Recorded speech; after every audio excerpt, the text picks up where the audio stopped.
This is my dad with our Hyundai Santro. This is my mom with our Hyundai Santro. But I have no pictures of me with the Santro because this is what I got when the Santro came to our family. I got handed down the Zen and I was the happiest person in the world. The Hyundai Santro wasn't very popular with enthusiasts, but it was a seminal car in the Indian automotive industry. And today on Got But Not Forgotten, we've got all 4 generations of the car that made Hyundai the behemoth that it is today. If you have any Santro memories, drop it in the comments below. We'd love to hear about it. And of course, share this video with like-minded enthusiasts. Give us a thumbs up and hit the bell icon to stay notified for all the cool videos we are dropping on the Evo India channel.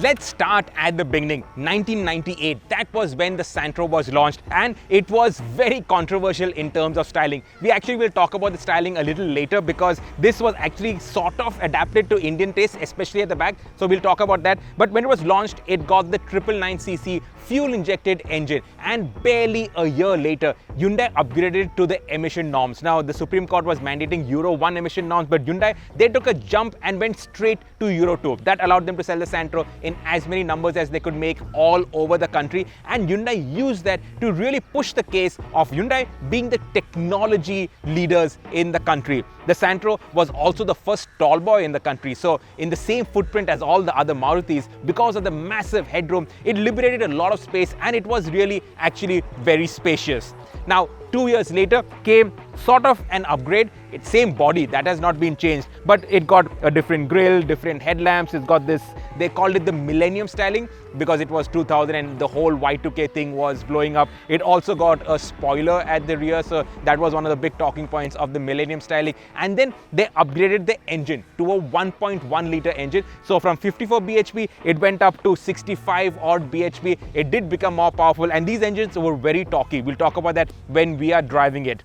2 years later came this big change in terms of the styling. It was also upgraded in terms of crash compliance because Hyundai, they wanted to export this also to Europe. The other ones were exported to LATAM. This was actually sold quite a bit in Europe, and even today in places like Italy, in Spain, you will see a few of these running around, and you will see a lot of these running around in Mumbai, where a lot of the Kalipili, the black and yellow taxis, are also in this. Now, in terms of the engine, it remained unchanged. The interiors also were slightly upgraded, but this car actually stayed in production for 12 years.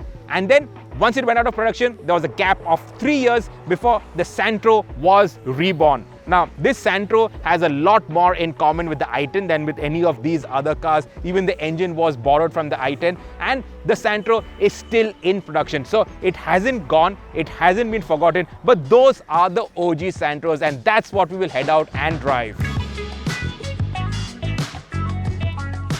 I said we'll talk about the controversial styling. Now, the Santro, it was never a pretty car, but this was actually redesigned for India. So the version in South Korea, the MX, it had a vertical tailgate. This entire tailgate was redone for India because when BVR Subbu went to Korea, saw the car that they were going to launch Hyundai in India with, he looked at the back end and said, gosh, this is never going to work in India. And he managed to convince the management and the designers in South Korea. So they redesigned this tailgate for India and made it a little more palatable.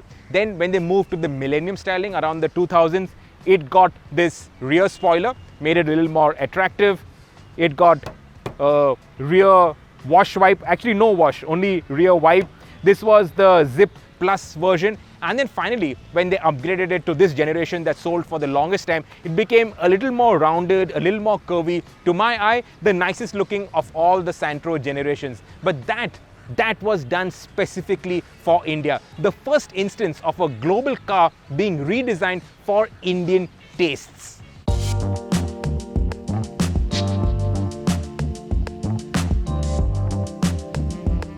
The Santro was a hugely important car for Hyundai. So Hyundai had started their global expansion. They had put up a plant in North America, in Canada, but that entire project went kaput. So when Hyundai kicked off their India operations, that plant in Canada was dismantled and reassembled in Sri Perumbudur outside of Chennai. That's also one of the reasons why they could establish themselves so quickly, because there was a ready-made plant, but also the Koreans that were there in charge of the project, they worked day and night. In fact, they stayed there on site at that Hyundai plant and made sure everything was ready before time.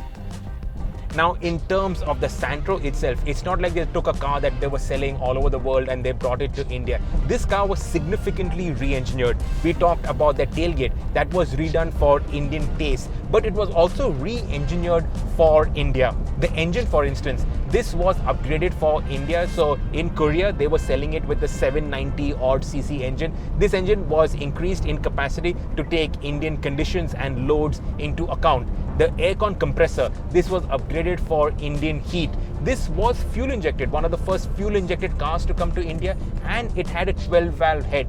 If memory serves me right, at that point in time, it was only the Lancer that had a 12 valve head. This also had a 12 valve head. And this was a 4-cylinder engine, so it was smooth. Those days of 3 cylinders were yet to come. So it was smooth, it was refined, and it was extremely torquey. Not only was the engine very torquey, but the gearbox ratios, they were also redesigned, in the words of BVR Subbu, to fulfill every Indian's innate desire to take off from traffic lights like a Formula 1 driver. And honestly, at low speeds in the city, this still is very peppy. It doesn't have much in the way of a top end, but in terms of the bottom end grunt, this is good. Those days we used to talk about Maruti gearboxes being like a hot knife slicing through butter. This was shorter in terms of throws and really nice to use. In terms of the suspension also, it was upgraded for Indian roads, Indian conditions. This is very tall, so it had stiff anti-roll bars. And in terms of the handling, this was nothing to write home about. And that's why, personally, when we had both the Santro and the Zen in our garage, it was the Zen for me, because the Zen was significantly better to drive, more fun to drive. This one was acceptable, it was safe, but if you started to push it, it would understeer, and really understeer massively. The stiff anti-roll bars had to contain body roll, because otherwise with this tall roof, it would have a lot of body roll. And it was okay. It was a nice commuter. We also used to use it on long drives out on the highway, because those days you didn't have a separate city car or a separate highway car.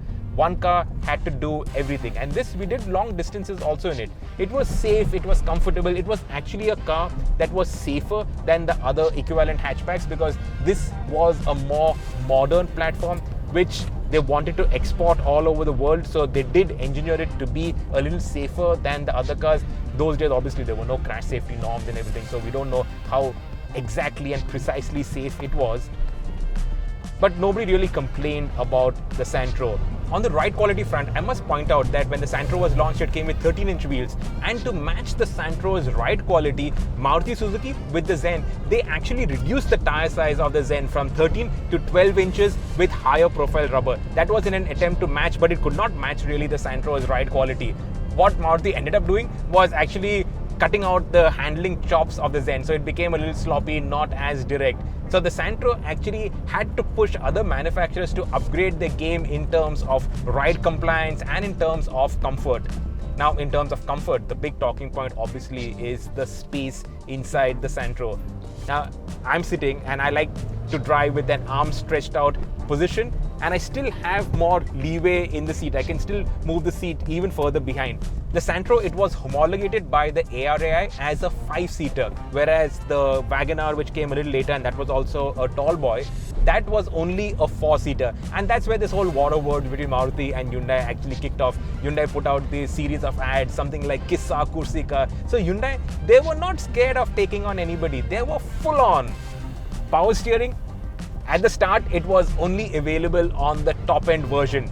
But I think air conditioning was available on all variants except the very basic one. So this actually seems like a basic one. So it's got manual wind down windows. The top end version, it did have power windows. The top end version got body colored bumpers. Those days, body colored bumpers were a luxury. So only the top end version got body colored bumpers. The rest of them got black bumpers. When we bought our Santro, it was not the fully top end version, and we painted the bumpers silver. So it was not actually a top end version. ABS, did not exist. So all of that those days did not exist. The stereo, you put an aftermarket stereo in it, but this was enough in those days. This also had cup holders, so it had space for knickknacks, it had space for stuff out here next to the speakers. It had inbuilt speakers, if I remember right. And just look at the space out here. There's, how much is this? 4 inches of free headroom. Behind me also, there's enough space for 4 people to sit comfortably. 5 was always going to be a squeeze, but it could fit in 5.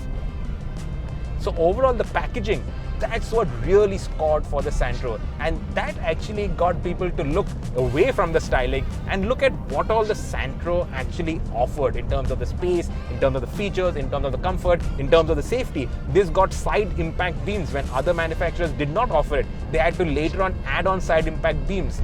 It was a 2-piece side impact beam, it was not a single piece. So it was a little different from the version sold in Europe, but it actually did have a few of these safety features.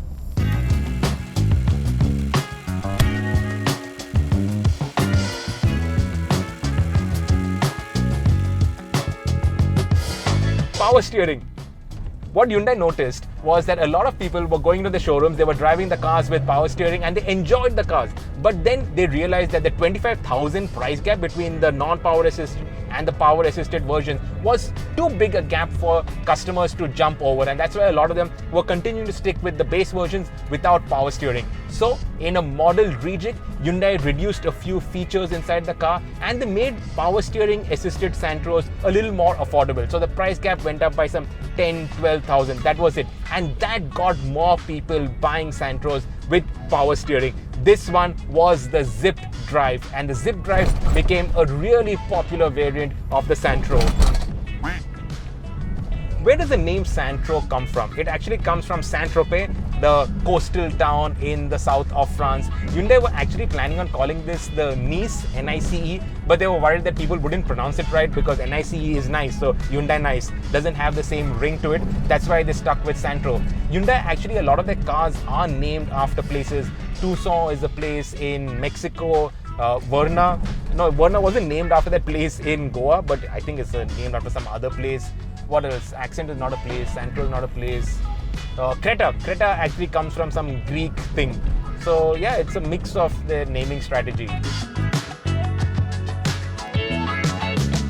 The Santro never really lacked for power, but then Hyundai upgraded the engine to this 1.1 litre engine, and the reason for that was because Maruti Suzuki finally started upgrading their own engines. The WagonR, it got a 1.1 litre engine, so did the Alto, it got a 1.1 litre engine. So Hyundai also increased the bore and stroke of this engine. Power, it went up to 65 bhp and it became even more torquey, even more effortless. This engine, so I'm in third gear, just gone over these small speed breakers.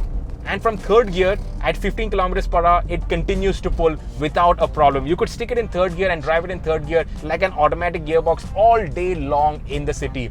The 5-speed gearbox continued, and that made it nicer to drive on the highway. And overall, this became more easy and actually just effortless to drive.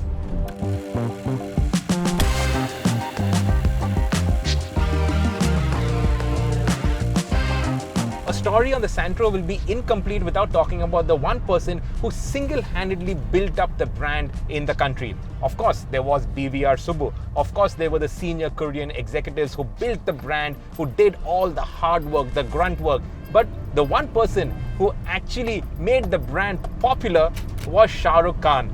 And right from day one, he has been associated with Hyundai. Even today, he continues to be associated with Hyundai. And this car was bought because the owner's son, he saw Shah Rukh Khan plugging this in some ad or some movie, and he insisted that his father buy a Santro. This is the Santro Zing, and this car is 11 years old, but it has only done 15,000 kilometers. It even has the cover on the speedometer console. It's still there. It even has these plastic covers on the sun visors. It's barely been used, but it has been bought for one reason and one reason only, because of Shah Rukh Khan. Hyundai transitioned to the Zing in 2003, and this was a major update on the Santro. Of course, most of the body panels remained the same, but the nose was completely redone. As you can see, it looks very different from the earlier Santros. It looks more palatable, much nicer and more conventional. So the nose was completely redone. Even the back end, including the tailgate, were completely redone. Hyundai also wanted to export the Santro to Europe, so they upgraded the crash structure. So the front crash structure was made better. Even the side impact beams, they were made a one-piece beam. The earlier Santro had it in two parts. That was done for cost optimization. So this became overall nicer, and even today, if you drive around in the south of Italy, some of those smaller villages and towns, you will see a few of these. These were sold as the Amica, as the Atos, as the Atos, a lot of different names, but all were manufactured here in India. Left-hand drive, right-hand drive, all were manufactured in India. India was the hub for it, and India was a hub for 12 long years.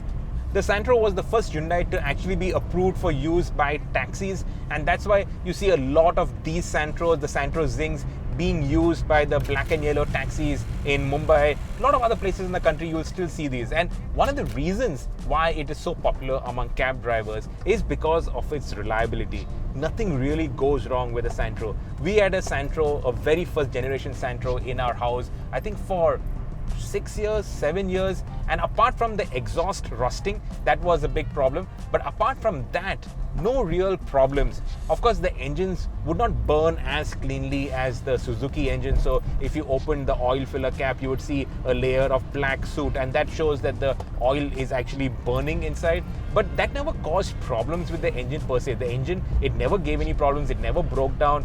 And also, what Hyundai did was, if there were minor issues, they would call the cars back for a free monsoon care checkup, a free service camp, this, that, and then they would rectify those things. So customers never really faced any problems. As soon as they got an inkling of something might go wrong, they called in cars, they sorted it out, and they were focused on the service quality. They obviously learned a lot from Maruti. Maruti were like the training center for all the auto executives in the country. They learned from the setup that Maruti had built in terms of the service, in terms of the reliability, in terms of the reputation that Maruti Suzuki had built up, because their cars never went wrong. And they applied the same in Hyundai's journey. And that's why today, everybody talks about Hyundai being really good, really right up there in terms of the quality, in terms of the reliability, in terms of the fact that nothing ever goes wrong, no matter what Hyundai you buy today.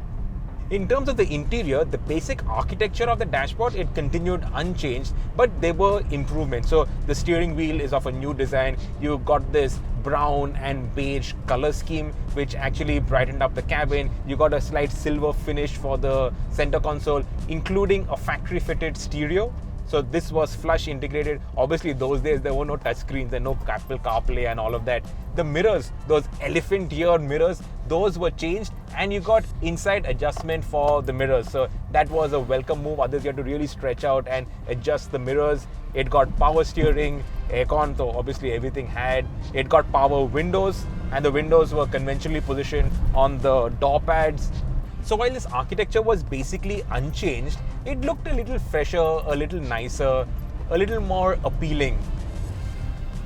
Even the cluster, it was the same. You only got a speedometer, no tachometer, but it was silver finish, so it looked slightly more sporty. And in the later years, they also got a factory fitted CNG kit, so that reduced the cost of ownership, and that's where the whole taxi picture comes into the frame.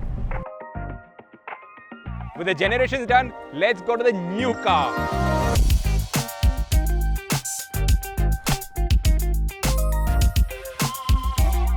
In 2015, the Santro Zing was discontinued. That time, Hyundai brought in the Eon, which was supposed to be the replacement to the Santro. The Eon never really took off, and then Hyundai brought back the Santro name. It was resurrected 3 years later in 2018. 2015, the Santro went out of production because its engine did not meet emission norms. That same engine, it was upgraded into the i10, and then the engine from the i10 went back into this reborn Santro. Now, this Santro has more in common with that i10 than it has with any of the past generations of the earlier Santro, because in terms of the feel, in terms of everything, it is completely different from the old Santro, including this was not really a tall boy.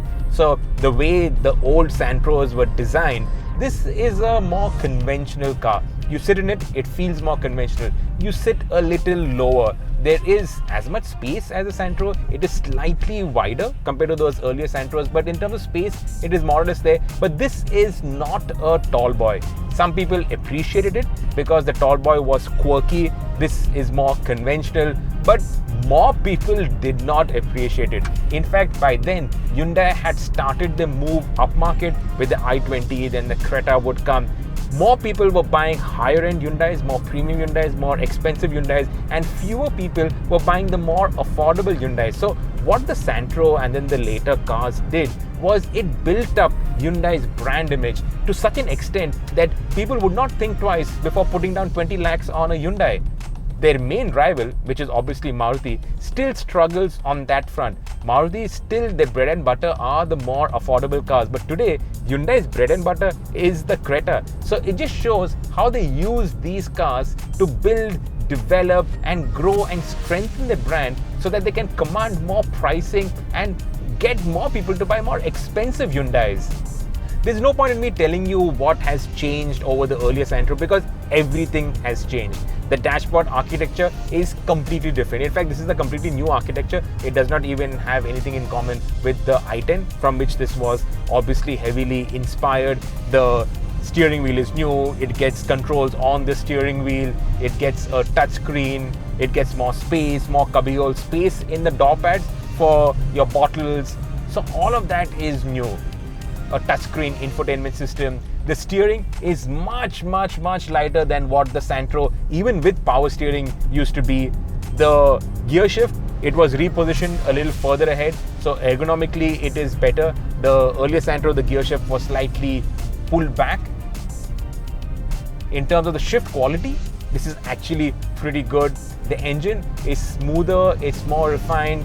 It doesn't have that immediacy while taking off, what BVR Subbu said about Indians wanting to take off like Formula 1 drivers from traffic lights. It doesn't take off like that, but it has a greater spread of power, smoother like I said, and the ride quality is much better.